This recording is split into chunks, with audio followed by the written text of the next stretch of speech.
How's it going, everybody? Welcome right on back. We had a really quick break, and now we're going to be jumping into our next match that I'm extremely excited for. We've talked about them in the past, and now it's time to see them back in action yet again for the first time in the September $10,000 event. That is going to be Right Turtle. I'm extremely excited. Fawn, what are your thoughts about this team right here? Well, for one thing, I'm definitely excited to see Right Turtle again. Once again, not having seen them 2 weeks ago when we were talking about Road Cup number 3. We're looking at Right Turtle here, and it's great to be able to not only see them again, but see, them really start to full send here. I mean, they are a team it is that we have seen consistently win. And to be honest with you, even though we see Empire of the Sun here, which, we'll get to them in a little bit, I've always been impressed with Right Turtle's level of play. I mean, I know a few of these people as well, obviously from the Paladins Pro scene. Here they are in Rogue Company, Slopodopoulos and Prosper, both popping off immediately. Like, always been great players and very consistent at that too. But Empire of the Sun, we have Drew Whitlock on this team now. He was on a different team 2 weeks ago, and now he's transferred over to Empire of the Sun. I'm interested to see how he adapts to his new team and surroundings here. Oh yeah, big time. Extremely excited. Shout out to Drew. He was hopping around a couple of teams after he departed from Lager, trying to find where he was comfortable. He ran with Billiams, Hoppies, and Mhm. Ethan before, and they weren't able to. They lost so close. I believe it was 8-7 that they had lost. They were up like 7-4, I believe, and then they lost 4 rounds in a row. And that's the only reason that they weren't locked in as one of the top four seeds. And so he said, you know what? Maybe I could do better somewhere else. And so he decided to join forces with with Chapo, Losi, and Turner. And so he is going to be taking Proco's place. Now we've seen Proco. He did come to this team. He was the new guy on this squad. And I had said, before in a lot of casts that I did feel like Proco was the one player that did still need to figure out his role with the team. So they eventually said, you know what? We need to try something different. It hasn't been working when they were called themselves Vibes 999. So they decided to go ahead and pick up Drew. They dropped Proco and they said, you know what? We're going to change the name and hopefully change our luck. And that's why they are Empire of Mhm. the Sun today. And we're going to go ahead and check out this series layout because the maps are going to be very fun that we have coming up right here. We Mhm. are going to be starting off with a Windward Demolition, and then we're going to be going to a Factory King of the Hill, finished by a Breach Demolition. This is a very interesting one right here, and I'm excited Yeah. for it. We already saw Windward on King of the Hill, but Demolition is a totally different game than King of the Hill, especially how it's played on this specific map. A lot of the times you'll see, okay, you'll have a slower place King of the Hill map, you'll have a slower place demo as well, but this time it's completely flopped. You have a super fast paced King of the Hill and an extremely slow paced Demolition, where a lot of the times these rounds do come down to the last 20 seconds, that final push, the last second plants, all those types of things. And it's going to be extremely explosive all of a sudden. And right here is going to be where teamwork is going to trump all. And we have seen Right Turtle. They have had some of the best teamwork in the past. They've taken out Just Us. I believe that was 2 months ago that they took them out to go ahead and be that number one overall seed. I believe that was June, if I'm not mistaken. And regardless, this squad has shown time and time again that their chemistry is amazing. But who knows how this new squad is going to look with the addition of Drew Whitlock. Drew Whitlock, he has been an X factor for a lot of the teams. He has top fragged on a lot of the teams that he has been on. He's been considered the best player on a lot of the teams that he's been on. And now he's trying something new. And he's with an established squad that knows exactly what they're doing when it comes to the Mhm. competitive scene and how they want to play every single series. This team is a team that even took Right Turtle. Shoot, if you would have watched the losers bracket, I'm not sure if people were able to watch that one off stream, but of the last main Mhm. event, this team almost took out Right Turtle in the losers bracket and almost made them get a top six finish. And that would have been incredible. But they were one round away in Yeah. Demolition, and they were up 140 to like 50 in King of the Hill, and they lost that round of King of the Hill against Right Turtle. Right Turtle was able to come back. So their depth. Right Turtle respects this team. I will say that. Right Turtle is not going to come out and treat this team like some team that they're just going to be able to walk over. They know that this team Mhm. is capable of beating anyone on their best day. And right now, they're going to have to prove them wrong and not let them do that. And it looks like the bans are going to be coming out. They're going to be Glitch and Ronin. So, Right Turtle, they're not going to be dealing Okay. with Drew's Glitch. The Empire of the Sun, they're not going to be dealing with Ronin, period, which is an overall amazing ban. I do like Ronin simply Yeah. because it opens up things like the Dallas, like the Talon, all those good things, especially with Glitch not being able to hack that dart. It's going to be a lot of really cool stuff coming out. I'm not exactly sure if we'll see the Talon. We've Hmm. seen Talon a couple of times on this. I've seen teams try and use the Talon on defense, especially on that B site, excuse me. They can just go ahead and put that one on the front side of church and know if anyone's going to be pushing to that B site. That way you can stack the A site a little bit easier. Doing Hmm. anything to make playing as a team easier is exactly what you need to do, because this map is on defense. It's so open. You can really only have one person at B, one person in the middle, and then have two people at A. That's really the only setup that you're going to see on defense. You might see slight variations in that, but when it comes to when it comes to defense on this map, you're going to be spread thin, and it's all going to be about reading and Yeah. reacting to what the offense is doing. Because one of the most lethal things on this map that you can do if you're an offensive team is to hit out B fast from that middle area, simply because you're going to be in a 4-on-2 situation 90% of the Hmm. time. And that's a push that we have seen plenty of teams, from Justice to Right Turtle. We've seen every team that considers Hmm. themselves even worth a lick in this thing called Rogue Company do that play and do it Yeah. amazingly. So it's going to be cool to see how these teams are going to be able to react with that. Is the chalk going to be coming out? He is going to be open. Not exactly sure. Are we going to be seeing Anvil potentially for those shield retakes? Probably not, especially since there's going to be so many mollies on the board. Who knows? We might even see Right. Scorch, Vi, Dallas, and Runway. Who knows? We might see a million mollies on the map from either side. Who's to Hmm. even know? I'm excited to see, though, because no Molly characters are banned, and this is Demolition, and we've seen Yeah. how amazing Mollies can be. So, what are you looking forward to in the compositions from these teams? Do you think it's going to be more Molly centric, or do you think it's going to be more Intel, or a mix of the two? I honestly feel like the biggest thing that you have to be more concerned about on this map is having the addition of intel on this map. I mean, you can have the mollies. Obviously, you can make sure that you are playing effectively enough to try and stall out the bomb as much as possible, because that's what mollies are great at doing. They're great at stopping people from getting the bomb down, because you have to worry about so much util flying your way. It stalls at the clock. You feel a lot more pressure because you realize how much time is burning away, since you're getting just bombarded with nades, bombarded with different types of utility. And I think that that's going to be important here, but also making sure that you have that intel. This map is one of those maps where you see a lot of people taking a lot of longer range, technically like a lot of longer range guns. You see a few DMRs come out here and there, right? To make sure that they can watch down a lot of those longer sight lines, especially mid when you're watching by fountain, as opposed to like marketplace or anything of the sort. You want to make sure that you have good lines of sight to obviously stare down and prevent people from getting to any site or try and taking over mid control, because obviously that gives them access to both sides. You have mid control, you have great control over both bomb sites. You can choose where it is that you would actually end up wanting to go, right? And so I think that having characters with DMRs, having intel to make sure that you can keep an eye and tracking there, because you mentioned it before, you have to be on your P's and Q's here. You have to make sure that when they're rotating, you have to follow them, because it's hard just try and do on this map. You have to be very, very active on this map. As opposed to something like Canals, where we saw last set, where Canals was one of those maps where, like, it's a wider map. You can have your time to be able to move from point A to point B. Having roaming characters are also a lot more effective on maps like Canals as opposed to Windward, personally, I believe, because of the fact that there's not many places it is that you really can roam to that aren't already being looked at, unless you try and go for, like, I guess, like Yeah, a long flank if you're trying to go into their spawn or anything of the sort, right? But even still, I imagine that you see a lot of the intel. I imagine you see still a lot of the same as what we've been seeing, the mollies being utilized, because it's so good at stalling yeah. out the ball. Yeah, just super good Mhm. offense and defense. And we're going to be hopping right into it. We're not going to waste any more of your guys' time. We're going to go ahead and see what rogues they are going to be picking. We already know the bans. And like you said, Windward, not a lot of places that you can really flank from, that you can do that damage with, simply because it is the definition of a 3-lane map. If there's ever a 3-lane map in Rogue Company, it is Windward. You got the right side, you got the middle, and you got the left side. It's pretty straightforward which way you're going to be pushing from.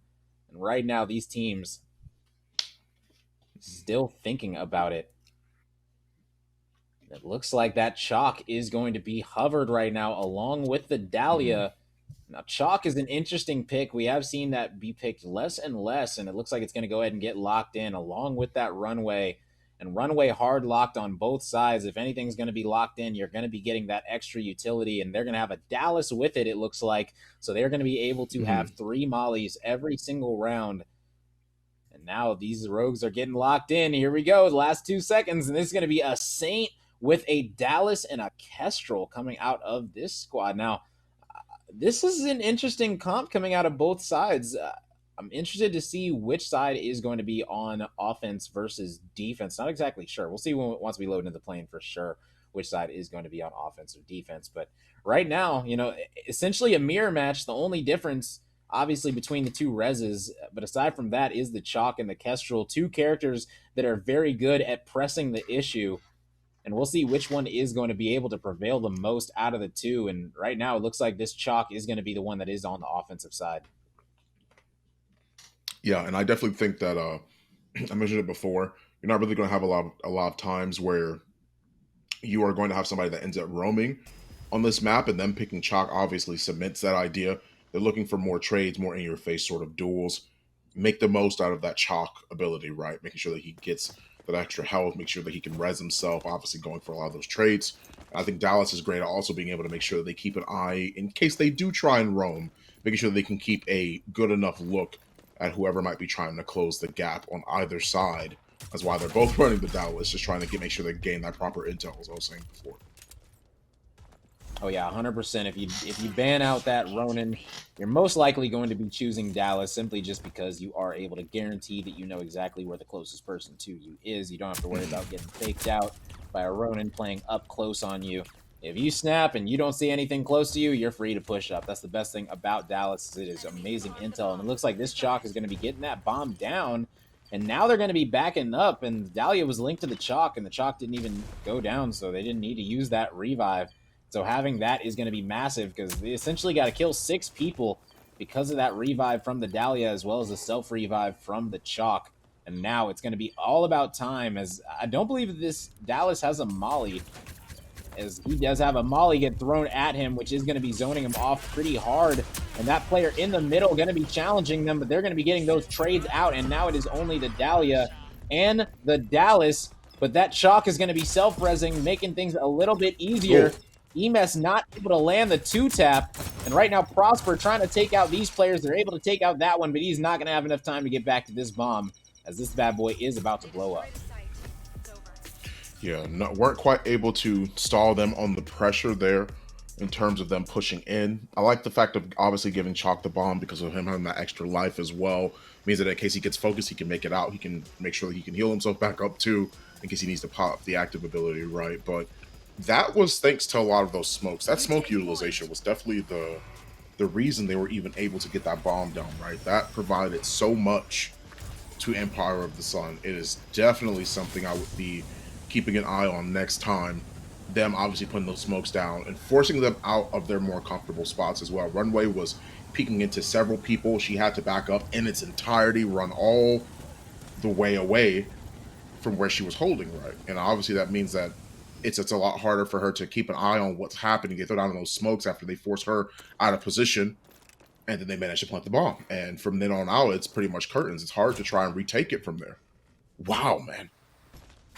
And right there, Slop is going to get out sniped as he gets taken out, and they're going to be pushing up on that. They said the Saint drone got to take at least 3 seconds, and they're going to be redowning that player, and that Dallas and the Runway are going to get taken out, and now they're in a 3v1 situation. Both of these reses do get off, and it's going to be a 4v2 situation. Either way, it is looking very, very good for the side of Empire, and that's a Wow, man. nasty snipe coming out as he's able to trade out with his teammate. The Dahlia res is going to be coming through very fast, and right there he just had to keep on shooting, but he ran out of bullets. The bomb never went down, so they do have to replant it. They are able to get it down, though, and as you guys can see, the snipe looking over your teammate. This is the definition of no man left behind, as he is not going to be letting him take him out. And both those players pushing toward the back right now. Now, this Dallas does still have a molly in his pocket. So right now, you are playing the time game, and he's instead going to try to use it to finish off Wow, those man. players. And he's going to be pushing both of them to the right. That's just an amazing play by Emes. And now he just has to sit back, relax, and enjoy the show, which is the bomb. And he's not going to be letting... He's not going to be defusing this one, in my opinion. I do not believe that Emes is going to be able to get up here and defuse this bad boy. Still has a snap left, but he's got to win this gunfight. Now he's going to run away, and that's all you need to do with that little amount of time left. And Emes almost able to get him. Yeah. Wow, Oh, man. but Chapo is going to be taking him out right there. Man, 2-0 right now for the side of Empire. They're looking pretty solid right now, Fawn. Yeah, I agree. And on top of that, that shows how hard it is to play post play all the time. The ball is in his court like crazy, right? I mean, that was well played on the side of Empire of the Sun, honestly. I think that him trying to have to play retake right there is so difficult because Chalk wasn't even trying to fight him. Him swinging out and not shooting was already enough pressure, right? Because it gives him time to be able to recognize, hey, he's defusing the bomb. I can take this fight whenever it is I want to, every time it is that I hear him, right? Because my goal is not necessarily to get the kill, which a lot of people seem to have that confusion. It's not about getting the kill, it's about burning time. You want the bomb to blow up. You don't want you to die in the process, right? Especially if you're the last person or just at all, right? That's not how post plant works. You want to burn the time as much as possible when you have that bomb planted. And that's exactly what he did. And it worked out. My goodness, man. Another shot, another man taken down as we head right into the third round. Yeah, and I believe that is Turner on the runway. I believe that Turner is their runway, as he's changed his name a couple times as well. But just like that, ding, you love that part. He's going to be taking him out. Another player going down, and just like that, they're going to get traded out. And just yet again, they have another situation where they just win out the trades where they need to. The Kestrel is going to be coming out and downing that Shock again, but that Shock is going to be rolling away just fine, and it looks like they're going to be getting both of these revives, and now it's going to be a 4v1. And Prosper, he's got one. He's looking for that second one. He said, you know what, I'm not going down without a fight. You guys better get all these revives. And that Dahlia, she's going to have a ton of extra health as well, so she's going to roll away to safety, get revived, and I believe that's like 4 revives already that have come through on this round for the side of Empire, and they are going to be feeling extremely good money-wise, and they're going to be feeling good round-wise, up 3-0 over the potential second-best team in the game, who honestly can be the best team in the game on any. So the fact that they are currently up like this, they are definitely playing with confidence, and we're going to need to see Right Turtle step it up from here on out if they want any chance of sticking in this demolition. It's going to be a hard retake for Kestrel, honestly. I'm not even sure if she can. She's got literally a full team up. That's not an easy task for anyone. And the chances of her 1v4ing are not likely in a situation like this. Wait a minute. Maybe I need to hold my tongue for a second. They do manage to get one. It's not looking too bad right now. Trying to clear every angle possible, but there it is, the crossfire. One watching mid, one watching by bar. I mean, that's difficult, man. That is a hard attempt at a retake there, but manages to get one, so you get some extra credits, especially thanks to that Kestrel pass. So makes it work. Oh yeah, big time, and he has 7 downs right now. So Prosper, he's going to be feeling very good as that Kestrel.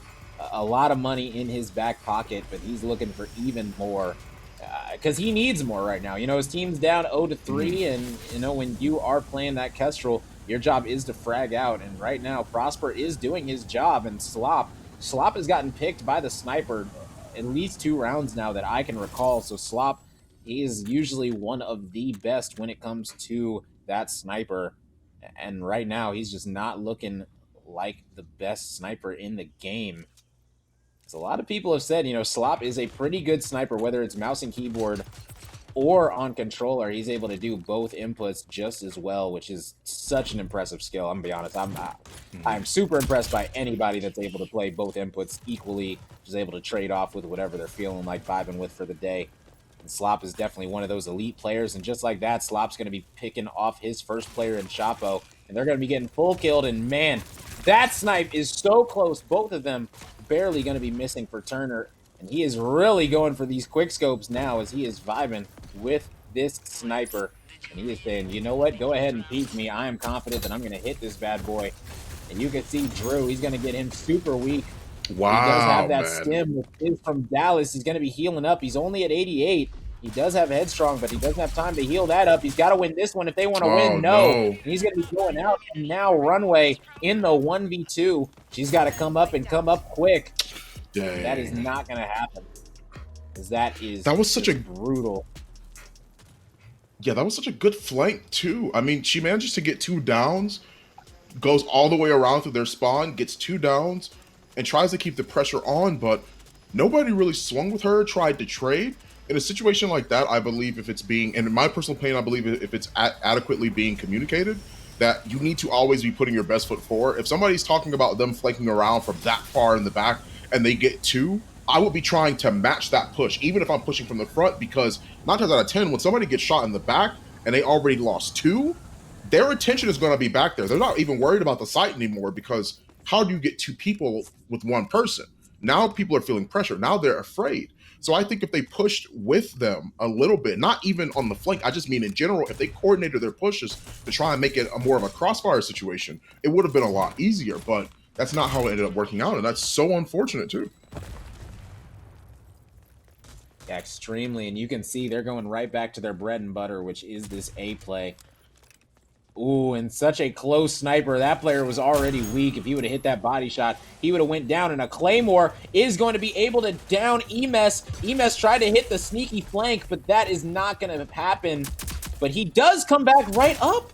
And Emes, okay, I was about to say, if Emes won that gunfight somehow, that would have been incredible. And it looks like they are going to be turning this one toward their favor, as Right Turtle right now only having 1 more player to take out. And right there, that's a perfect example. The Claymore went off. They overplayed for the flank. And at the same time that they played for that flanker, 2 players were able to push up from the middle and pick off the people because they were distracted. You know, if you see that someone dies on the backside, you feel like you need to rush, especially when they have that Saint out who can revive from anywhere on the map. You know that you got 3 seconds to finish that down. And, you know, right there, that's a perfect example of just over rotating once something happens on the map, and they were just getting shot in their back at the A site because of it. Yeah, exactly. They managed to get good kills off of that too. Right Turtle have seemed to be adapting in all the right ways, and the bomb is towards them as well. He at least able to get the pickup. I don't even think they know that he's there. He's going to be able to get the bomb down. The Simtex is there, but they actually swing around at them at the right time, and they get the kill. He at least gets some plant money, so that's at least decent. But they will defuse that bomb immediately. Right Turtle, like I said, they're adapting in all the right areas, all the right times, and all the right places. This makes things a 3-2, almost tying it up. Still got 2 more rounds before they have to swap sides. Oh yeah, big time. And they're looking good right now. 2 rounds in a row. Anytime you're down 3-0, you're not feeling good at all, you know. But if you're able to win 2 rounds in a row after that, you're looking at the scoreboard saying, look, we messed up. We know we're the better team. Let's just keep this momentum going. We can still be up at halftime. And when you're composed, when you're a top tier team, if you will, and you're able to stay composed like that, composure is key.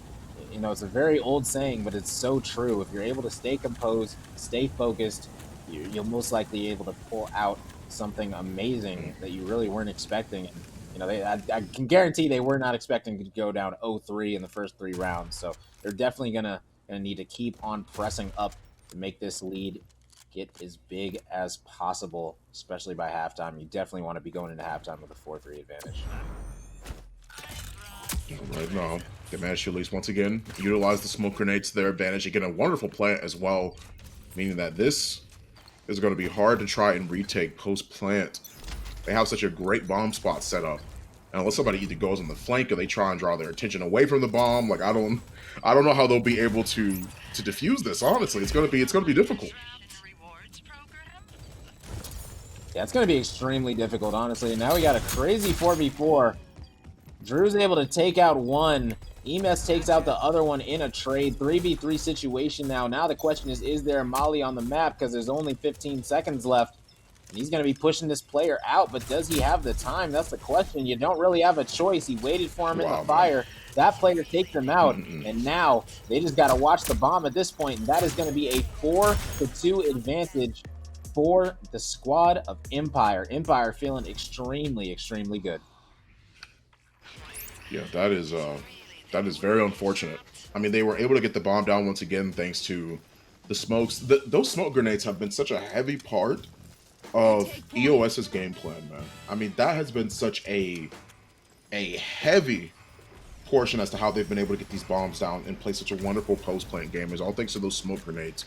And they are really, it is really, really paying off for them. I mean, we're looking at a 4-2, one more round, and we're already swapping sides, right? I definitely think that is, they are playing so well. They are really, really doing amazing and utilizing what they know not only with their draft but with their characters so effectively. I mean, they're playing really good. You can't even really complain about them. Yeah, and right now they're going to be just fast B push.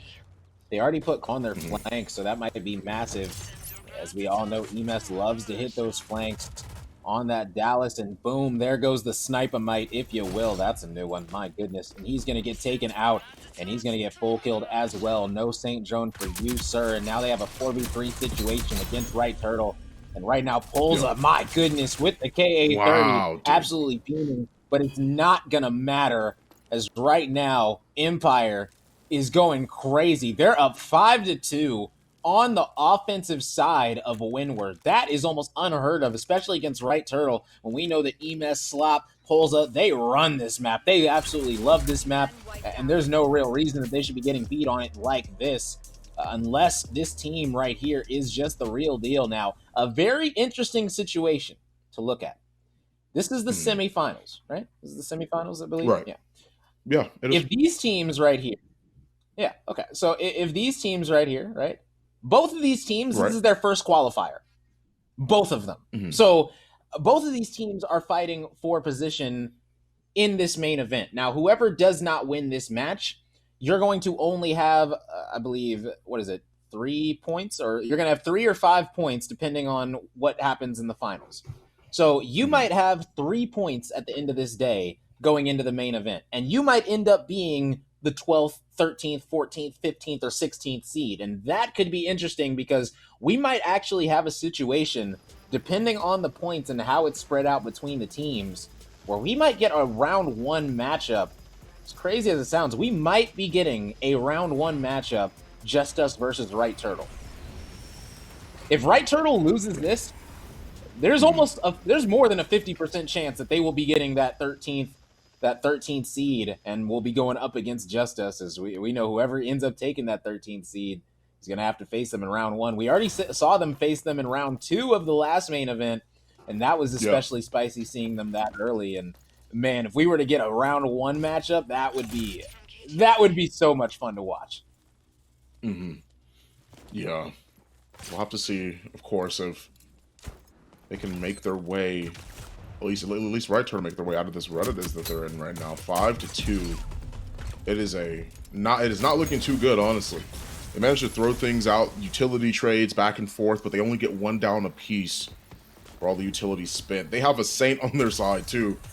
And Adalia, they both use their reses, but one of them still gets taken out of this fight for now. They're trading out 1 for 1 once again, but this time they've confirmed it by not only getting 2 downs, the rest of them are following suit as well. They managed to make things a 3-5 on the attacker side there. Just bad trades overall on the side of Empire of the Sun. And now here we are. They managed to take that round, and they hopefully can continue with the momentum.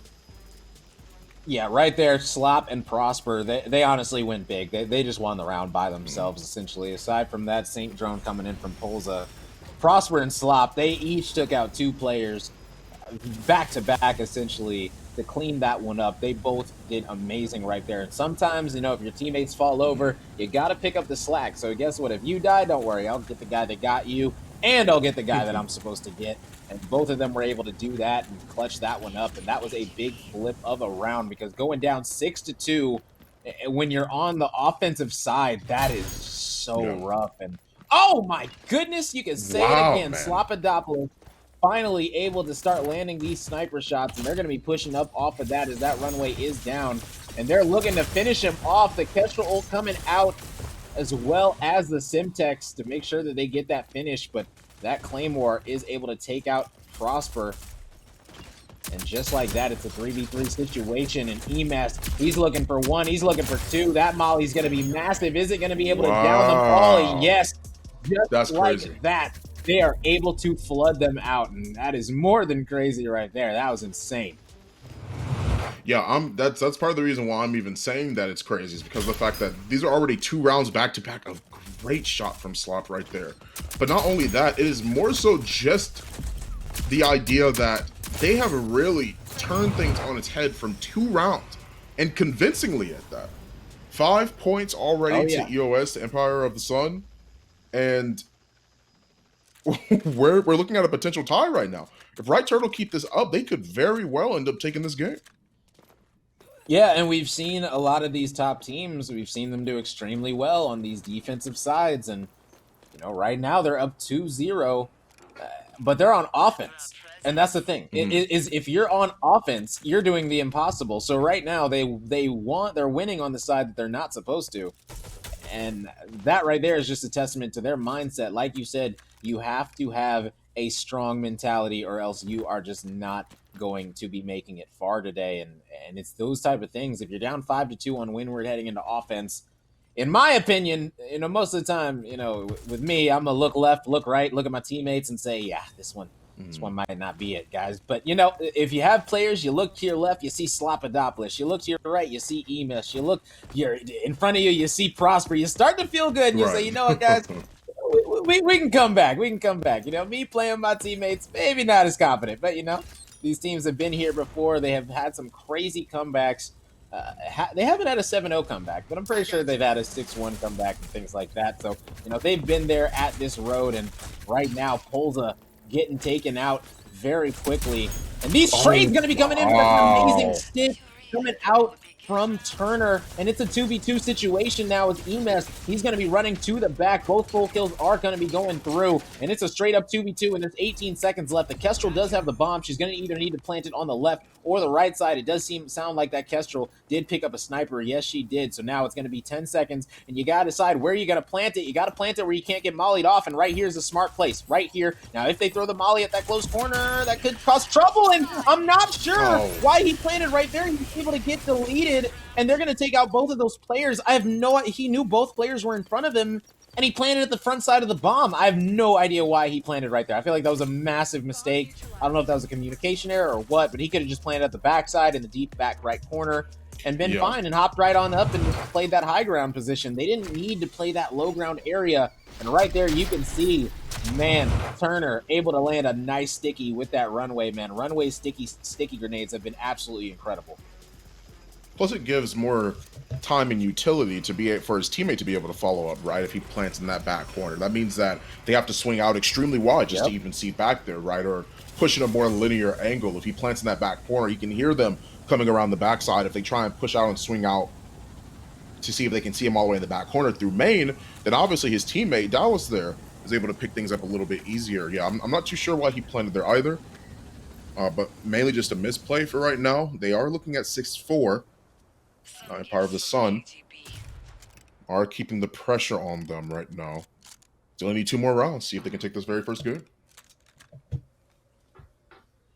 Yeah, and that one, when you have a team like this that has been in these situations, 80,000 times, has been playing with and against the best for this long, you expect those little things to to kind of come naturally. You expect them to be able to make those quick decisions of where to plant, things like that. But, even players at this level, they make mistakes too. And you know what? If you're sitting here looking at these players making these mistakes and saying, these guys, they're the second best, they're making these mistakes, I can take them out with my squad. If you're feeling that way, checkmategaming.com. Go ahead and sign up, as these qualifiers are free to enter. $1,000 on the line each time. Go ahead and show your stuff. As right now, these trades are not going to be coming out, as that full kill is going to be happening. And now they have to plant the bomb, but 2 more players going to get taken out. And now they have a big advantage. It is currently a 2v2 situation. Is the revive going to be coming through on Drew? I don't believe so. They are just going to be looking over. And right here, they're going to be getting this revive, and that is the difference in the top teams. We've said it a million times. The revives mean everything. The top teams Mhm. are the best reviving teams. And right now, they're proving that true if they're able to take out one, and there they go, taking out two. And just like that, they're one round closer to bringing this thing to an even game. Yeah, here they are right now. Once again, being able to take one means that, like you said before, they can tie things up very quickly. The round came and went, and now here we are in the next one, as they are leading neck and neck right now in terms of scoreboard. It may not be tied, but the game still does not feel out of Right Turtle's hands in its entirety. I want to see how they try and play this round because of how awry it seemed to have gone for Empire of the Sun last round. Mainly because of the fact that Right Turtle have sort of been. They found their stride. They won 2 rounds immediately off of intermission. After the round swap, they looked like they were doing great on the side of attackers. Empire of the Sun slowed down the pace a little bit, and now here they are once again in a better spot. They haven't allowed Right Turtle to tie things up yet, but both teams seem to be playing slow. Way more back. You see how passively both of these guys are playing now. Not even really pushing up, not taking too much of the aggressive fights, more so just watching and waiting, looking for better perspectives to see if they can overtake side a little bit easier. But this time they're playing far back, and you see that Runway has a more passive angle, just waiting to see if they try and go for the bomb plan instead of just, opting to fight them head on. Yeah, and this is interesting because Saint picking up the smokes from that runway. Oh, man, that Molly missed. Oh, and now he's just going Oh, to rest run in through the peace. smoke into it. That is just, oh, man, that's just not that great of a play. If you know the Molly's not hitting, you can't be running through a smoke because you're definitely going to be Yeah. seen before you see the enemy. And, that's just a small mental mistake, but hopefully his teammates will be able to clean it up for him as, ooh, man, Prosper was able to get that player trying to sneak defuse that bomb away. And right now, stims are going to be popping. You need to win these ones. Oh, and that nade is not going to be able to come Oh, through man. perfectly. And just like that, it is 6-6. It is a tie game after it being 5-2. Just like that, Right Turtle was able to bring this thing dead even. And now it's a race. It's a best of 3 situation. It is very quick how these rounds are going to go down. One of these teams going to be walking away up 1-0 in this qualifier. There's a lot on the line right now. Like, there's so much on the line. Like, if you lose this series, you might be playing Cute Hamster round 1 in the main event. So that is not something Right. that either one of these teams want to do. I know that the passion is going to be coming out. Not sure if these teams really have realized that, because that's something even I thought of just kind of on the fly. It's something I kind of just realized. But, it's both of these teams right now sitting on 0 points. One will finish with 3. One will finish with a little bit more than that, just depending on if they are able to win the finals. And right now, early zip coming out of Slopodopolis. I like the play. Not exactly sure. Looks like they are going to be planting for their own spawn. I like that Claymore spot. And they're going to be putting Mm. out that briefcase, making sure that Dallas can pick up 2 mollies. It's planted for their spawn. And now they're all in a bottleneck, though. And this isn't what you want. You want to be able to pick a side. If you planted for your spawn, you should go back to your spawn. And you should play it with your double mollies. But right now, it looks like they're just going to be fighting this one out, and we'll see if that's going to end up working out, as that Oh, Molly's going to be wow. coming out, and right there, they're all going to be taken out from every single side, and like I said, I have no idea. It is these small things. You would think that this team, after being so seasoned, would know that you cannot sit in a bottleneck on the right side of B side after Right. you plant it, especially if you plant it for your spawn. Like, you just have to get back. You have to get middle cart control. You have to get your spawn control.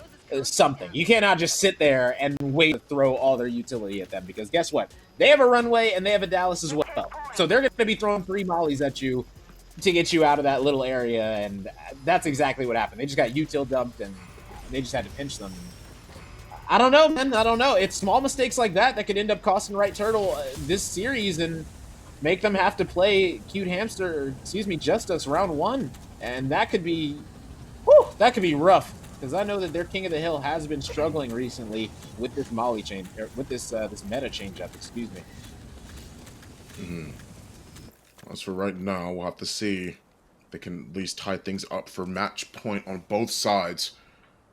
As for right now, Right Turtle seem to be struggling in terms of finding their stride. They were able to tie things up, but that last round, this is the last time where you would even need your momentum to change at all. I absolutely would try to opt for better positioning. There's something here in terms of Right Turtle's perspective. They get the smokes down, they throw out the nades as well just to try and force things back. They get one hit, but they get the bomb. They don't even get the bomb plant down. They actually get downed instead.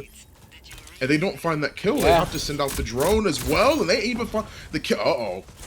Oh, this is not Wow. looking good right now.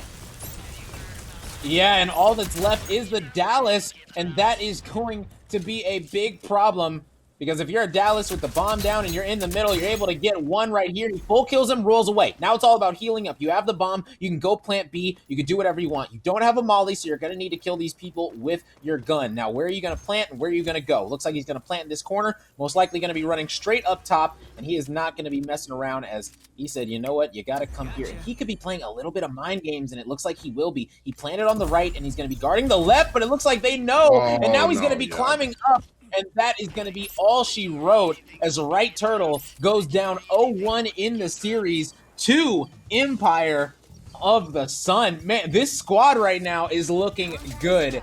And I don't know if adding Drew was the key ingredient, but this squad just did what they almost were able to do in the main event last month as they are sitting them down, letting them know that they are only one map away from being eliminated and finishing this going into the main event with only 3 points. Potentially, man, this is just going to be insane because right now we're going to have to see Right Turtle bounce back. They don't have a choice.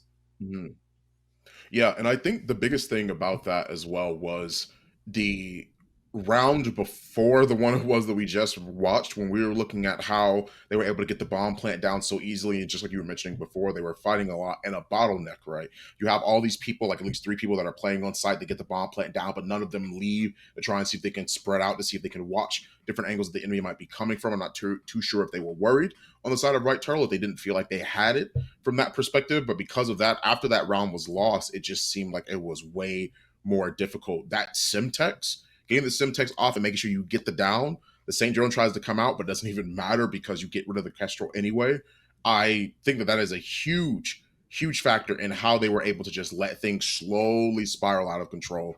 It plays such a huge role for them getting that pick so early in the round.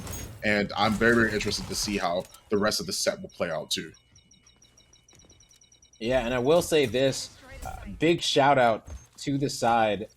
Uh, man, their team name, they've changed their team name so many times. My goodness. But this team with Lothi, Drew, they had so much composure in this game. When you're up early on a team that you know a lot of people, including yourself, would probably say that they're overall better than you at the current moment. With Empire of the Sun, with this squad being able to show that composure, being up and then having it being brought back after being up 5-2, to look at it 6-6 and say, look, in our last few rounds, we're only 1-4 in our last 5 rounds, but look, we can win these next couple rounds. And they were able to stay composed, keep it clutched up, and I like this squad. The big knock on Drew is that he has not been able to sustain his leads that he has had in these situations. Drew, he is part of that infamous 7-0 comeback. He was on the side that had the 7 rounds. So, he's been kind of known to not close out rounds. So who knows, maybe on this new squad with Empire of the Sun, maybe that will be a new leaf for them, as well as a new name that I have to memorize now as well. Yeah, maybe. I am interested to see how they play this one as well, because you mentioned it before, and it's something it is that we've seen. Right Turtle's King of the Hill has always been a little bit okay, right? They've been able to play on King of the Hill a lot of the time and play it decently, but they've struggled to play on KOTH effectively, right? And I think that that is something that is so important to keep in mind, is the fact that, are they ready to adapt to a strategy like this? You lose a close game 8-6, and now here you are looking at King of the Hill on Factory on a game mode it is that we've seen them not always do too well on. So I'm interested to see how they move forward from this point on, right? I'm interested to see how they adapt and create this strategy to see if they can take a game, or at least take the set to tie things up 1-1, see if they can take us to a map 3 here in semifinals. Oh yeah, big time. And they're going up against a squad that has a lot of practice. This is one of the most practiced teams in the game. Now, Drew did make this switch over a week ago, so he has had plenty of time to run scrims with this squad. I've been in their Discord. I even talked to them this morning. They knew the importance of this matchup. They were definitely well ready because they knew that they had to win no matter who was put in front of them. They had to make it at least to that third round to secure their spot in the main event, guaranteeing those 3 points. And here they are in the semifinals, and they are guaranteed at least. I'm pretty sure the 3 points will guarantee you to the main event. That's usually how it goes down. Three will guarantee you. Two, you might have to do that tiebreaker, that final tournament, if you are tied up for those final teams. And right now we got Lancers coming out on this King of the Hill. You love to see the Lancers, as well as a Runway coming out on only one side. Now, this is an interesting situation, all right? No Vi, no Scorch on either side. You got a Runway with a Dallas, so you're going to have a ton of mollies still on one side. You have a Chalk on the other side. It's a close quarters map. So the Chalk is going to be able to be very effective with those subs. The Lancers are going to be running rampant. It's really going to come down to which Lancer, in my opinion, is going to be better. So it's going to be Drew Whitlock against, I'm not sure who the other Lancer is. I'm not sure if it's Emes. Yeah, it's Emes. Yeah. Okay, so Emes is going to be on the Lancer, and he's going up against Drew. This is going to be a matchup I'm excited to watch, and Emes starts it off with a bang, and he's going to be going out to a Simtex early and quickly. Might just to at least get the nade out. Tries to take a little bit of an earlier fight just to try and play aggressive, obviously, on the Lancer. See if they can even up the odds, see if they can play the very first initial retake, but that goes to Empire of the Sun instead. Now they're able to quite play a very easy retake. They get kills, they're getting downs. This is just to make things easier for them, honestly. They break the Runway briefcase as well. I mean, running Runway on here is, as well, is, to me, personally, is a little bit strange on Factory because it's so... This map is pretty tiny when you're looking at where you have to play at, right? Where the centralized locations of these King of the Hill points are.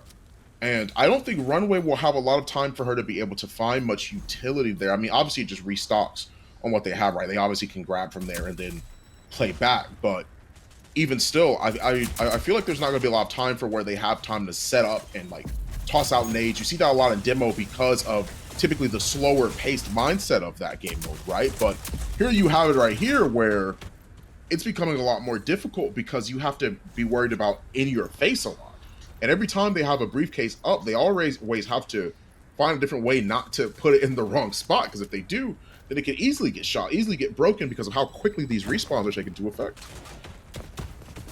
Yeah, big time. And right now, another thing to remember is that initial demolition, that was on NA East, and right now they have the advantage as they are playing on their comfort zone on this European server for this second map. So if they were going to win a map and win it by a mile, it would be a respawn on their own server. So really, they just have to do their job, and they'll be sending this bad boy to a third map. They're already halfway there as they have made a quick comeback. After losing those first 15 points on that first hill, they haven't given them a single point.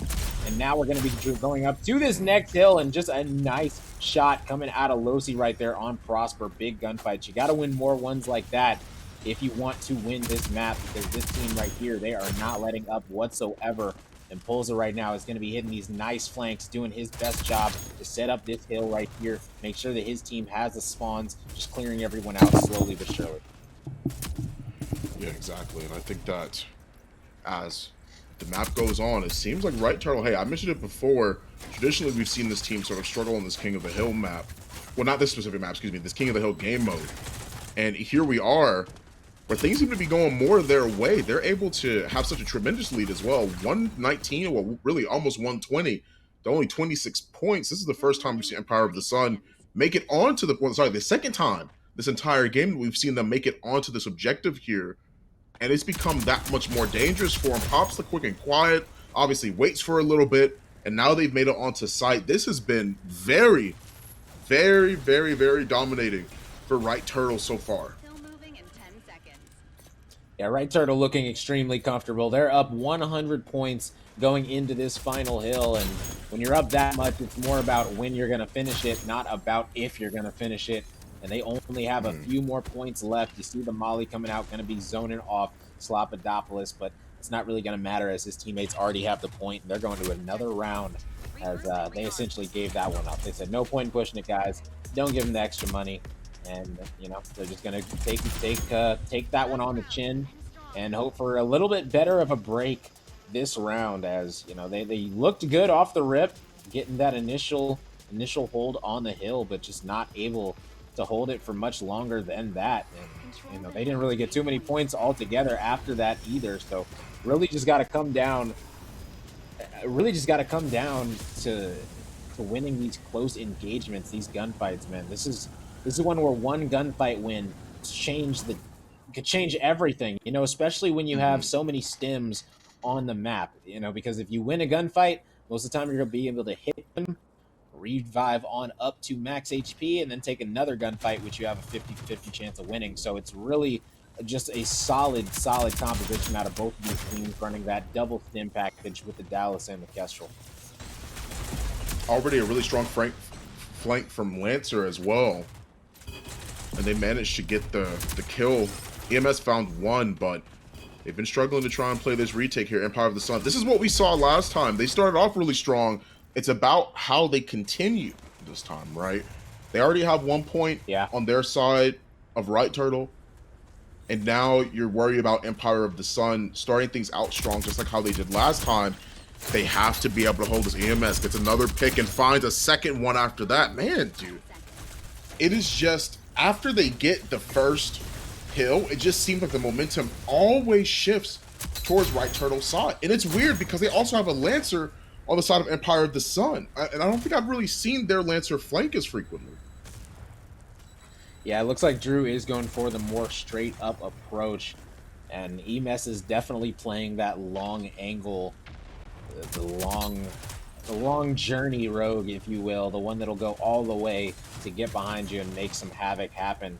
But right now, all he has to do is stay on site and hold this one. They know if they hop over, that's going to be a death wish, as those players are low and they are just hard-aiming, waiting for these players to show themselves. And you guys can see the stems coming out, just allowing you to re-challenge so quickly. Right here, Drew might have an angle on this Lancer if he realizes it. Right now, that is not going to be the case. He is looking to finish this player off. The Chalk is going to be ulting, though, and Polza is going to turn around and burn him, as Polza letting him know, say, look, you want to play for me? That's fine. You have a stim? Guess what? I got a big old Chockle. He popped that bad boy, turned around, and sent him on his way. Great overall stuff coming out of this squad. Slopodopoulos doing his best. This squad is currently up 70 points, and they're looking to add on to that as they're halfway through this second round of King of the Hill. And yeah, they're definitely looking to send this to a third map by the way they're playing. Yeah, I mean, it has been really difficult for them to try and break anything up. Now, here we are, this time with the flank being present as well. He kills one of his teammates too with the Simtex. Manages to down one, but downs another teammate in the process. I think this is still an opportunity for Empire of the Sun to win. But Right Turtle, like you said, man, it looks like they're trying to take it to a game 3. They have played so well this entire time on Factory. It has been hard to take the point from them. It's been hard to try and find an opening. And Right Turtle have just been making sure they have put their foot down and kept that pressure on, you know. I mean, it is difficult, more and more difficult every time it moves on. And I'm not too sure if I've liked the forward approach on the side of the Lancer on Empire of the Sun. I would have preferred to see more flanks because it just hasn't been working right. Because it allows EMS too much room to move. These Lancers do so well when they flank, especially on a map like this. It's so easy to get from one point to the next. And even if they are watching the flank, you still have to make sure that you keep up some inkling of pressure, because if you don't, then you have the situation. Look at where EMS is right now. Like, he's already behind them, and they don't even know that. They're pincering them every time and just running them over. They can't even really control the side. Yeah, and right now, they're just looking extremely solid, and now it's about how long they want this game to last. As right now. Ooh, he missed that one. Thought he was really that one too. Slop, come on. I'm gonna need more from you. Just a little bit, but it's not really gonna matter as they are going to be winning 2-0. But come on, Slop. We expect you to hit those ones, man. Almost seemed like that guy lined up for you. I don't know. Seemed like that guy turned the corner, saw the sniper, and was like, well, I'm gone. But then he missed, and he was like, Yeah. hey, okay, I'll take it, man. I'll take it. That sometimes it just happens like that. And but yeah, that was a very comfortable 2-0 sweep in that King of the Hill for the side of Right Turtle. And when I went and checked the bracket, I saw how the first few engagements and gunfights were going. I was like, let me check in. I kind of was right. So they were going to be hosting that one, and so yeah, man, that was an amazing one, and now we get to go to a fun final map. But before we do that, before we hit that breach demolition, let's go ahead and check out these highlights from. Ooh, okay, just an instant replay. Looks like we got a few more replays coming out. Yes, we do. As you guys can see, Slopadopoulos, he was doing his work. Emes was doing his work on this Lancer, doing everything that they can. Man, it's funny. A lot of people, Emes does not have that level 5 mastered. If you notice, that was a white gun in the kill feed. So, he's really out here doing his best with a gun he hasn't even mastered. So, big props to him to even be able to do that, because so many players right now have these things completely mastered. So, it's nice to see. It's nice to see players that don't have it mastered still dropping extremely good numbers with these weapons. So, just overall amazing stuff, and I'm excited for a third map. So we get to go to Breach, man. It's gonna be fun. Yeah, and I am interested to see how they're going to end up playing this one, right? Because Breach is one of those wider maps. Once again, a map where I can see a lot of roamers. I can see Lancer being kicked from this map. Once again, it has a lot of different angles that you can pop up from, and every time you actually round a corner, every time you get a flank going, even though the map is so wide, the points of action, the points of the points of interest or the points of action are always right in the face of whoever's actually going on that flank, right? Like I said before, the map may be wide, but there's a lot of fights happening all around this map on the way to the site, when you get to the site, and then obviously once you manage to plant the bomb down and play post plant, you'll have to worry about running into a lot of different people there. So I'm interested to see how they're actually going to play this, because of how wide this map is. It's a pretty big map, but still not one that is devoid of fighting, right? You could still run into a lot of different people and a lot of different rogues depending on what angle of action you're trying to take, right? Oh yeah, big time. And right here, it's kind of the same situation as Windward, where spread a little like to B or 1 to A, excuse me. You're going to send one down the middle, then you're going to send 2 players over to that B site, excuse me, and you're just going to try to make sure they cannot plant at B very fast. If they decide to go A, that's fine. You play a retake game at A, that's not a big deal. But right now, B is the site, especially in this Molly meta where it is just rough. It is extremely rough once they get the bomb down at that B site to be able to retake it. Unless the anvil comes out, we might see an anvil come out of one of these sides.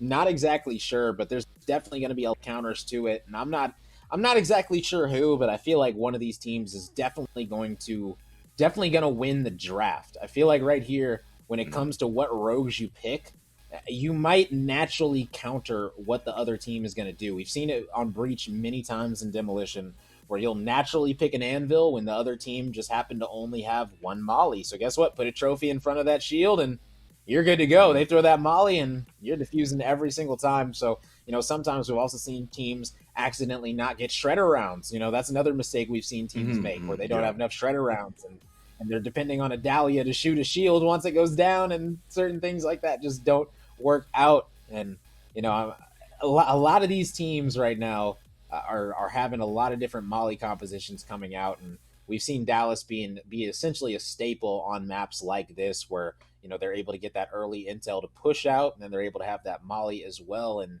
I think it's interesting now that Dallas has stims instead of EMPs, simply because Dallas was able to EMP check a lot of different places before. And now that he has stims, he's more of a fighter. I'll say it's incredible. Changing that one utility on Dallas almost made him almost made him seem like a better King of the Hill pick than a better Demolition pick at this point. But Mhm. him having that Molly in his back pocket just makes him just so lethal. And we've seen so many times the last second Mollies. I personally am a big fan of last second Mollies. I love making people Mhm. extremely upset with throwing one at the 10-second mark when they think that, oh man, this guy, is he AFK or something? Where's he at? We can't find No. him. And then boom, there comes a Rome Molly across the map that I had lined up Mhm. just waiting. So, definitely a big fan of that. So, Dallas is always going to be good for that as long as he has a Molly. Don't take away Dallas's Mollies, man. That's one thing you shouldn't change about Dallas, man. That's a staple with him. So, but yeah, it's definitely been fun to watch these new metas and things like that. So yeah, we're just waiting on bans right now, guys. That's the last thing that we're Mhm. waiting on, and then we're gonna hop into this final map, and the bans are really gonna decide what you're gonna play because Glitch has been banned so much on this map because Glitch is so good on Mhm. this map. Talent good on this map because of that dart. You're able to get so much intel, and you can put it so high on the sky on that B site on one of those pillars that it's never really going to get shot unless you're going Yeah. up against a glitch where they can see it outlined in red. So Talon has been a power pick on defense on this map before, but you know if there's a Ronin, are you really going to run that? So it's all about the bans. And ooh, right Mm. turtle banning out Runway, and Empire of the Sun is banning out Ronin. Man, so you know what that means? A lot of mollies and a lot of intel. I'm expecting a Dallas to be locked in on both sides for sure. Yeah, I definitely think the intel is going to be a more huge factor here, making sure that you actually cancel out Ronin's ability not to be pinged or seen on the map. I think is actually really, really huge, and obviously getting rid of runway, a character that enables Molly so effectively, right? I mean, being able to restock and making sure that you play post plant, or even if you play pre plant, depending on what side she's on, she really offers a lot to the team. And so I think seeing her be banned today, even if it is our first time seeing her banned in the game, sorry, not in the game, for the tournament today. I think it's so interesting because I'm interested to see how people are going to try and play around this runway ban. Right, you have to be a little bit more cautious with how you utilize some of your util now. Woo! Yeah, and I was gonna say Fixer is open, Glitch is open, Talon is like there's a lot of stuff open, and we're gonna be seeing a lot of it. As right now, the only identical rogue on the map is a Dallas and a Dallas. Like I said, I knew a Dallas was gonna get locked in on both sides, but Mhm. right now we got a Yeah. Glitch, a Vi, and a Dahlia, and then on the other side we got a Talon, a Saint, and a Kestrel. I don't know who's on offense. I don't know who's on defense. I would guess the Glitch is on offense. But honestly, you never know with the way that these teams are picking this bad boy. Usually, you see Vi on defense, so maybe they're going with the defensive glitch to hit some flanks. Who knows, man? Who knows? And it looks like that is going to be the case. So that defensive glitch is going to be coming out. The offensive talent with the Dallas. I'm gonna be honest. I don't like these comps. I'm gonna be totally honest. I'm not a fan of either one, but I'm sure that these teams will be proving me wrong. I'm kind of surprised that we see a glitch instead of an anvil coming out on that defensive side. I think anvil would have been a little bit better in this situation, but hey, we'll Mhm. see how they're going to be using the glitch. I am just a caster. There's a reason I'm in the booth and not on the field. So we'll see how these players are going to be making it happen. As it looks like they are going to be coming up to this A site as quick as they can and be throwing that Talon Dart. But that is going to be getting shot. Why? Because the Dahlia is linked with the glitch. So that's two players that are going to be able to see that Talon Dart glowing up bright red. They were able to get that done already. And you guys can see the hack is coming through from the defensive side. And they're trying to not let them get that thing out. The bomb is going to go down, though, but at a price because this is going to cost two of their players their lives, and Slop is going to have to hop back over. And just like that, they're Sheesh. going to get taken out. Man, oh man, that was a solid play coming out of Empire right there on the defense. The second that they pushed up, that glitch hack came out, and that glitch radius is so Mhm. big. I'm pretty sure he was able to get everyone. So when you're able to do that and then able to just util dump everybody, you're going to be feeling very good, and that's exactly what they were able to do. And they went up 1-0 convincingly. That was a very fast retake and a very efficient retake out of this squad. Yeah, that's what you see when you have utility in your back pocket, right? I mean, this is why people are saying it's a Yep. Molly meta. This is why people are picking a lot of these characters that have such aggressive utility, Simtexes, these incense, even smokes, at times. And stems. Like it's all about fighting. It's all about being in your face. and making sure that you have this utility in your back pocket as well enables you to play an even better pre-plant game. It makes your defense that much more stronger, and that's what we saw right there. It made retaking so easy. Having just tossing out all these grenades, tossing out all this utility, it makes it that much harder to try and make it onto a site when you have to worry about having so many things thrown at your face. And that's exactly what we saw happen last round. 100%. And the thing is, you can't have anything thrown at you if you hack the enemy team. So, what's a Dallas EMP to an entire hack? A glitch hack is essentially a prolonged EMP, if you will. And it's just one of the most satisfying things in Rogue Company to do is when things are heating up, they're about to dump all their util, and then you just say, wait a second, I got a phone. I'm just gonna dial this number, and it is gonna take away all of your capabilities. And no, I would love to hear the thought process of how Glitch was made. It's such an interesting rogue. I haven't really seen anything like it in any other game. So it's pretty interesting that this rogue did get introduced. I actually love it. It's such a unique rogue and brings such a different X factor to this game itself. And right now, EMS is getting out of barely 44 HP. Just a couple bullets more would have taken him out, and it looks like they're going to be setting up to push right now as they're able to get a couple ticks, and now they should be able to get this site. But here comes the hack again. So now here's the question: are they going to back up, or are they going to get util dumped out? And right now, it looks like they are going to be able to take out one, get the bomb down. Now, are they going to be able to get out? That is the next question. No. One player is going to be taking him out. Two players going to be taking him out simply because the Vi Poisons were positioned so perfectly. And when you have positioned Vi Poisons perfectly, guess what? You're going to be able to take out whoever you want. And now they got a 3v2 situation, and they have the bomb down. They got to take out both these players. They know exactly where both of them are at. The Saint is up close. Saint is going to need to win his 1v, and that's exactly what he did. And man, Saint is able to get a down with the pistol and hit him with the punch. And just like that, 2v4. My goodness gracious, that should never, ever happen. That was a choked round, in my opinion. That was a nasty clutch up from Polza and EMS. The duo right there doing what they can and just make an absolute wreck of the enemy team right there. And Polza, I wish we could have seen Polza's POV right there to get a pistol down into a punch down. Like, man, the reflexes he must have had to be able to do that one. And big props to him. Yeah, taking advantage of a bad situation, right? I mean, turning it around and making sure that you actually close out the round consistently and as commonly as you can, right? Making sure that you clutch up. Having this round under their belt means that they've obviously tied things up at 1-1, but it also means that they've stopped the consistent snowballing of Empire of the Sun, right? And that's not even just Empire, that's just anybody that actually ends up winning 2 in a row. You start seeing this sort of snowball effect. People start playing a lot more consistently. They start playing out of their minds in some cases. Sometimes all you need is 2, and putting a stop to that, making sure that you already have control of this next round by tying things up makes it a lot more frequent. And he pushes up with the bomb and gets down soon after that, but he trades out 2 with himself. My goodness, man. Right Turtle. Yeah, he traded them out. Right Turtle just doing exactly what they need to do. Molly's going to be coming out to zone them, but all 3 of them are in this spot. So if they get zoned out by that Vi Poison, the Vi Poison's on the right side blocking their right, and they're just trapped and more trapped. But it's not going to matter as they're able to fight their way out of it, and that's what the best teams are able to.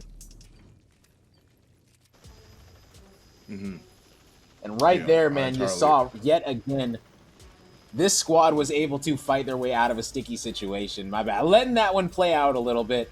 This squad right here, they were able to fight their way out of that one. When you're in a situation like that, when you're bottlenecked up, we saw them bottlenecked at the B site on Windward before, and they kind of just stood there and then got taken out. This time they were able to fight their way out of it. Even though they were getting utiled by the Vi, they were able to figure out exactly the angles that they needed to take. They were all watching their perfect direction and take out those final players. And that's the teamwork and coordination that you have to have when you put yourself in a bad situation like that. As of right now, he has been revealed, so now he has to try and take a different vantage point here. Just playing passive, just waiting to see if anybody walks into his line of fire before he actually decides to solidify where he moves and where he decides to go to. Both teams are actually playing this way. Pops the ability first, doesn't see anyone, and is now just trying to slowly make ground over here towards B. I like the look of this, and they actually managed to get an opening kill. At least they down one and trade another one out. EMS gets killed and knocked out of the fray here. They killed one and downed another. Now Right Turtle are looking like they've had the ball in their court for a while now. They managed to pick up one, but you're fighting 2-on-3, what I would assume. They definitely have plenty of time to get Saint up. Yeah, and they do. Now they have the potential of really overtaking B-side and make sure they get this bomb plant to see if they can play post play. Yeah, and oh man, this is just a hard situation if you're the side of Empire. Right now, you got to be ready to trade these out. He's going to be ticking. He's going to cross. Yup, he's close. This could be good. They could make this a 2v2 situation, but no. He gets immediately utiled out. They said, you know what? I'm getting played for. That's where you got to communicate with your team. You got to let your team know, look, I am dead if you guys do not help me right now. And that's exactly what his teammates were able to do. And they were able to get them out because guess what? If his teammate just leaves him there, they have a 2v2 situation, and that's winnable. So instead of that, they said, you know what? We're fighting our way out of this. He's right here in this corner, and that's where that player came up with that incendiary grenade, threw it right at that corner, was not going to let him kill his teammate like that. That's great teamwork coming out of this squad. Yeah, exactly. Now here we are with Right Turtle having a 2-point lead over Empire of the Sun. They've only really been able to take one round away from Right Turtle. They took it quickly, but now Right Turtle are taking back that momentum that Empire of the Sun had for just some time. Seems like for right now that they are heading on back over to B-side. It's been working out for them, so I don't see any reason to stop going there either. I like the utilization of being able to recognize that and just stay with your first mind, man. Just go for it. But they don't know that Dallas is here sneaking around. Gotcha. Yeah, Dallas is definitely sneaking, and he's going to be able to see... Oh, not sure why that player crossed back there. He should have known that he was going to get taken out, but the Dahlia res is going to come through, and that's massive. The Dahlia being linked with that glitch yet again. My goodness, that just saved them big time, and now they have to full reset. Dallas doesn't have his snap anymore, and it's still a 4v4 situation. No Dahlia res coming out for the defense, but not exactly sure who this helps more. Both sides are at a disadvantage now in their own right. Wow, and right there, 2 quick downs are going to be coming out, and neither one's going to get traded. There's a third down, and then they see the last player. That player is weak, going to be stimming up, taking out a second one now. And now things start to get interesting because they might be able to stop this res, and no, that's not going to be able to happen, and all these revives are going to be coming through, and that's going to be a 4v1 now. And so this squad of Right Turtle is going to be taking a 4-1 lead, and they're going to be feeling very, very good about it. Yeah, dominating so far is how best describe this one. I mean, 4-1, definitely different from how we saw the very first demolition take place during this set. And now we're looking at a game 3. Right Turtle are at 4-1 over Empire of the Sun. They're really taking this lead by storm now. I definitely think that this is a great look for them. And I'm excited to see how they do as these rounds go on. Maybe Empire of the Sun can take it back from Right Turtle, but it just seems like they've had so much momentum as each round that passes just seems to be more and more in Right Turtle's court, and it's hard to try and take that away from them. They've managed to even things up in terms of numbers a couple times, but they've never been able to have the numbers lead. And when they did, then you have people like Pulso making sure they clutch it out, right? So. Oh, yeah. Yeah, they've turned a lot of rounds that should not have went their way into their favor. And man, he accidentally stemmed instead of throwing a bounce grenade. That's something that you hate to see, simply because that utility can be so important. Ooh, not able to take that player out without bounce nade either. And now the bomb is close. You're able to get that molly on it as well. Ooh, but that's big because that's a Simtex coming all the way from the flank, and that's going to be the glitch. The glitch flanked all the way around, stuck that player, but they're able to get those trades. They said, don't even worry about it. We'll get you up. We'll push forward and take out the other 3. And now that is a 5-1 lead if you are Right Turtle. And if you're the side of Empire, you are not feeling good right now. Yeah, I can't imagine. Yeah, I can't imagine you'd be feeling good at all. I'm just watching right now, and I'm seeing that if they get another round, then not only do we swap, but we're talking about a 6-1 halftime. If Empire of the Sun don't try and see if they can at least take one more round away from them before this half closes out. And great job on Dallas to be watching the flank as well. Manages to get a couple downs from that. They try and go around the flank, see if they can try and pincer them in that situation. They try and push on the site. And then obviously they have to deal with the people on site, but also the people behind. Dallas was already aware of that, watching behind him, and he gets two. And because of that, now, now they're looking great. They sent two off as well on the flank this time. Instead of it just being one, they actually send off two. Yeah, and sometimes you got to switch things up, and it might end up paying off for this squad right now. As I believe it's the Dallas with the Kestrel, I believe. Yes, okay, it is going to be the Dallas with the Kestrel coming over to this A site. And now it's all about winning these gunfights. They have that player extremely low. They're able to get the bomb down. And once you get the bomb down, you have a Molly. They have no trophy. So it's all about getting out, and the Kestrel does go down, but not before the Saint drone comes, but that does get deleted. Don't need an EMP if you can shoot your gun at it. And just like that, EMS is almost going to be going down simply to a Molly alone.